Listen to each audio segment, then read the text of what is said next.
Fireball Root Rider has gotten even stronger thanks to the Icebox spell, and today we're going to show you that you can essentially bring 5 pieces of hero equipment on your Warden in one attack. Now, how do you get 5 pieces of hero equipment on one hero? Well, obviously you can't, but we got the Fireball and Rage Gem here. Then, in terms of spells, we've got the Healing spell, which isn't normally that strong unless you pair it with the Icebox spell, so we're going to get an Eternal Tome and kind of a Healing Tome out of that. And then, obviously, we've got the Apprentice Warden as well to complete the set.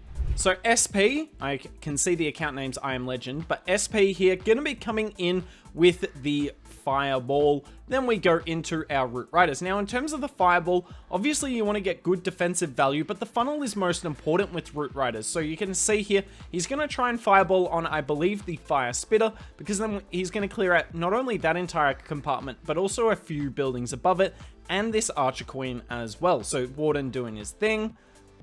Here we are about to engage with the Defensive Queen, level 100. There's the double Invis, double Quake. Such nice value. We let the Warden get rid of this air defense, and then we're happy to pull him over. Now, funneling is everything with the Root Riders, so we're going to funnel in with the King and the Queen. Now, SP does still run the Giant Arrow on the Queen. I wouldn't do this unless you're hitting air attacks or you're consistently finding Invis Towers, but I got a feeling the Invis Towers just aren't going to be used as much because of the Ice Block spell. You see no Invis Towers on this base, for instance. Now, obviously, we've got no Eternal Tome. So, essentially, you've got to use that Ice Block spell basically exactly when you would have used the Eternal Tome ability. We got the King setting a great funnel, same with the Queen. You can see our Root Riders are getting a little low here. We are stuck dealing with the Ice Golem CC, so we just use the Ice Block. Now, it's not like the Ice Block makes the Ice Golem CC disappear, but it just stops all the damage, and it actually allows the heal spell to get value, because heal spells do a lot of healing, but the reason they're not used much is the base is outputting more damage, and that's why the Ice Block is so good, because that base is outputting next to 0. Also, it works amazingly with this army, because look at how tightly compact all the troops are. Like, they all just follow each other beautifully throughout the base, and that allows our Ice Block to get as many troops as possible. And time really isn't as much an issue with this army, because you're going to find with your Fireball, you do that quicker than you would do a Royal Champion charge. So really, time isn't a problem, and look at this. Swag in a Rage spell, unused for the King and Royal Champion ability as well. I mean, what can you do to stop this? I don't really know. Another meta base layout here, not in terms of the actual layout itself, but in terms of the decorations. How infuriating are all the decorations to look at? Genuinely, it is getting to the point where it is a little pay to be slightly better. Because looking at this, I just have no idea how to break down the base. It just makes it a whole lot more confusing. So, SB going to come in here. If I were to guess, he's going to go for this ground bow that you see with the Fireball, but he needs to get this Tesla down before he can think about that. So the Warden goes up for the Tesla, and I'm guessing as soon as... Oh, we'll see. Maybe he will just go for the Monolith. Alright, he just goes for the safe one. Bam. Nicely done. Does get some good value there. Not as good as the Expo, but you really can't complain too much. Beautiful Invis. That's one of the toughest Invises in the game, when the Defensive King is shooting your Warden or your Queen, and you Invis your hero, but not the defensive hero. Warden is fighting that Minion Prince, and pulls him away now, and honestly, looking good so far. Yet again, the Giant Arrow doesn't get much value. I just run the Magic Mirror instead. Or the Healer Puppet if you want, either or. By the way, I didn't even consider this, but the Healer Puppet's getting a buff, right? Because the hero heal is getting improved with healers. And it's not just at the max level, it's like at the top 3 levels, I think healers got improved. So that's going to be nice. That's going to be really nice. It will make the Healer Puppet definitely stronger. I don't know if it's going to be meta, but it's definitely going to be better than it was before. Beautiful timing there. Like the Poison Tower activates, which is frustrating, but better for it to activate whilst we're taking less damage than for it to activate when the overgrowth ends and we're taking a whole lot of damage at once. And this whole attack strategy is just about heroes, because the Fireball gets nice value, but we don't have the Eternal Tome for our troops. And the troops are the ones that need the Eternal Tome. Your heroes do not need the Eternal Tome to live. They've got their own hero equipment that keeps them alive in difficult situations. For instance, the Queen ability often has invis attached to it, particularly with invis vial, magic mirror, and the action figure, whereas your troops don't have any of those abilities. So you're going to find with all fireball attacks, they are as strong as the hero equipment allows them to be, and thankfully, hero equipment at the moment is insane. Yet again, another swag Royal Champion ability. I didn't look at the start of the video to see what he's running on the Royal Champion. I'm pretty sure it's the Hog Puppet, which is the right call to make in this scenario. Good mix of offensive and defensive equipment with that combination. This base got completely wrecked. Another isolated Town Hall base. Unfortunately, this is just the meta, because why would you run a normal base? Just run a base like this and you will defend as well as possible, because the Town Hall, it is solid as long as the troops are nowhere near it. So the Fireball coming in here. Oh, we see triple invis, and that is a juicy Fireball. We even weaken the Royal Champion and finish that off quite easily.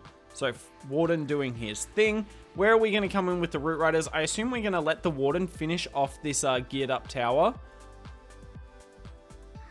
I assume.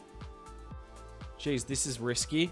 Particularly with, oh geez, I forgot he bought 4 invis spells. I thought it was 3. 4 invis spells. I mean, that's why. Just makes your Warden walk so easy. These snakes, they aren't doing any damage, but they are tanking nicely for a wide range of defenses. And we enter in here. Yet again, Queen's Giant Arrow just doesn't get insane value. It does take the Flame Spinner down, but we all kind of know that the Flame Spinner is a bit meh.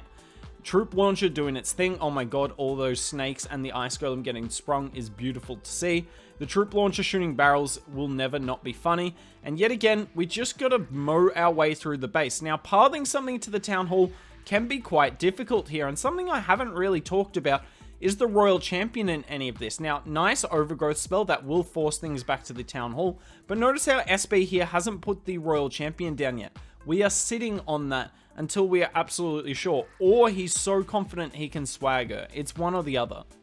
Poison spell has to go in the Furnace. You cannot let that Furnace do damage. Yeah, the Ice Golems are annoying, but the Furnace is way worse. I mean, there are so many troops up. Is this going to be a completely swagged Royal Champion? Come on, do it, SP, do it. I don't care if you use the King ability here. Yeah, that's fine. Yeah, that's going to be a swagged Royal Champion ability. Thank you for pausing it, though. Completely unnecessarily. Yeah, wrecked. So wrecked. This attack strategy is so nice, and the overgrowth in it means that it shouldn't be as high a risk as some other attack strategies you see where they can path around the Town Hall, because you can either overgrowth the Town Hall if it's been a nuisance, or do what SB here did here, overgrowth the back end of the base. There you go, he is using the Hog Puppet. Overgrowth the back end of the base so you force stuff into the center. Final replay of the video, and it looks like it's a friendly challenge. Now, I actually have no idea what's coming in this. Given that the other ones have been Legends League hits, I'm going to be expecting something good, and if we don't get it, I'm going to be disappointed as much as the rest of you.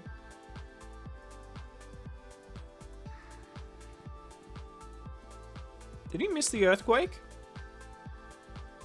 Must have. Must have, and probably could have finished off the CC with the Giant Arrow if it was quick enough on that, but the Rage Builders do be insane.